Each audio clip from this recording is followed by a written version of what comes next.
Welcome back to Judgment Decision Making. I'm Dr. Padilla, and we have finished Nudge, the second book that we've covered in this course. And in this lecture set, we are going to talk about some general themes in the book, some highlights, and the overall conclusions from this text. Now, in this book, there's two main claims.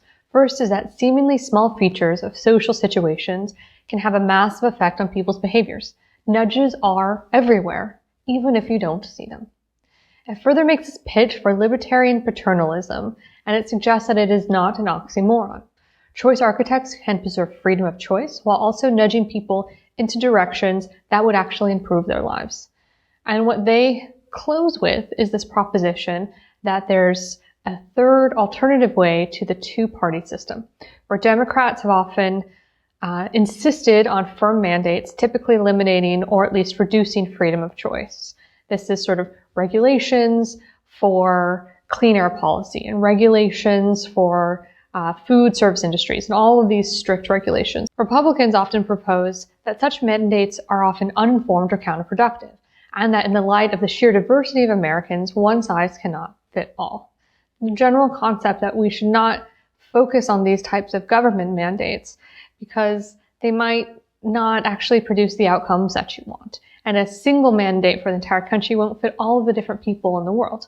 And the book proposes that the third way is that emerging development should strengthen at once the principal commitment to freedom of choice and the case for gentle nudges. So it's a best of both worlds where we preserve the freedom of choice, but we also help nudge people into decisions and actions that would support a healthier society and world. Now, I want to kind of take a step back and think, what did we really learn from this book? So I'm going to highlight some examples throughout the course.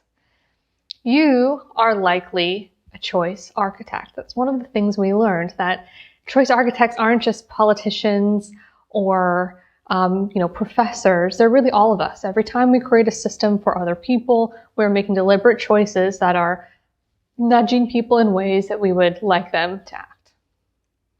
The next is that small nudges can have large effects. This is probably one of the most compelling images from the entire lecture set that clearly illustrates the point of nudges.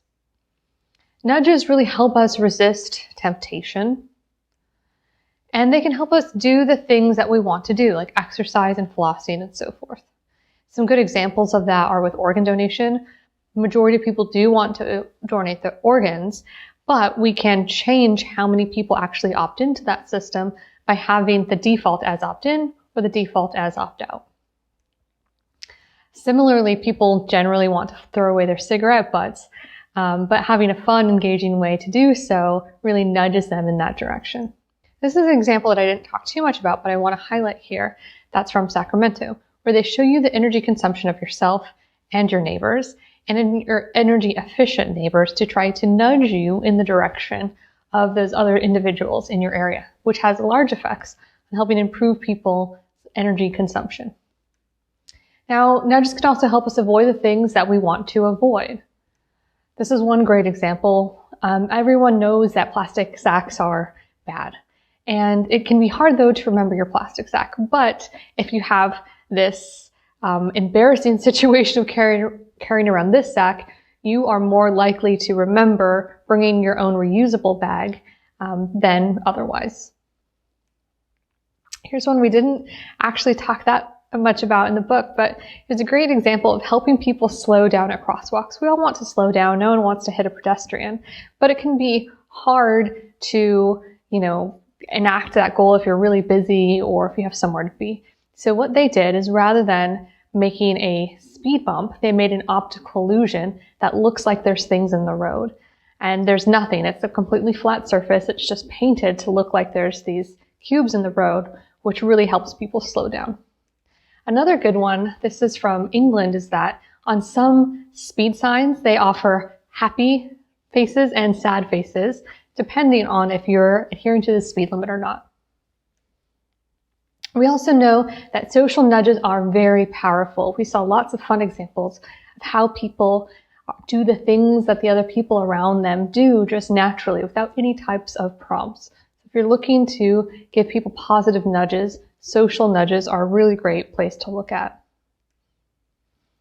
People may need nudges for choices that have a delayed effect, those that are difficult, hard choices, choices that are infrequent, choices that offer poor feedback. Maybe the feedback is 5 years down the road, so it's hard to know if your actions actually made a difference. And when the relationship between the choice and the experience is ambiguous. We did lots of examples of working through these different independent components of what would be a good candidate for a nudge. I want to end with some closing questions. First of all, what are your favorite nudges? What do you think were helpful? What do you think are most impactful for the world? And finally, which nudges would you like to see in the future? There were many nudges in this book that have actually been instituted in government and in other applications. So people are interested in using these nudges, and it's good to think about what nudges we would like in our lives to help us be happier and healthier and more productive. I want to leave you with my favorite nudge, which is a fantastic example of the government enacting a nudge to help its entire population have a better sound environment. Welcome to the honking capital of the world. Here, people honk even when the signal is red. Sawai hai na? Maybe they think that by honking, they can make the signal turn green faster. समजतच नाही.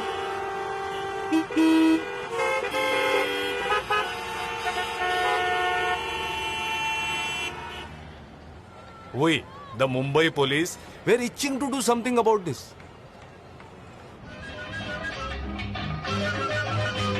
One day, we connected decibel meters to a few signal poles around the city. If the decibel level went over 85 dB, the signal would reset and stay red for longer. आता बसा बोंबलत.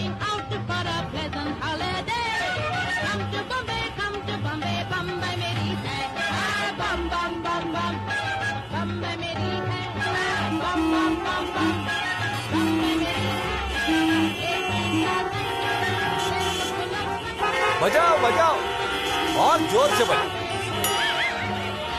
और रुको.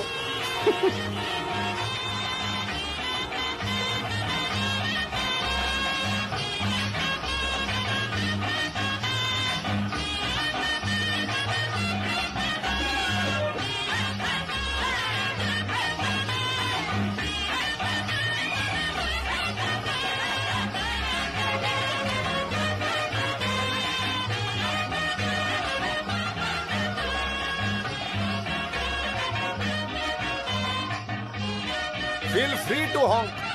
That is, if you don't mind waiting. कशी वाटली idea?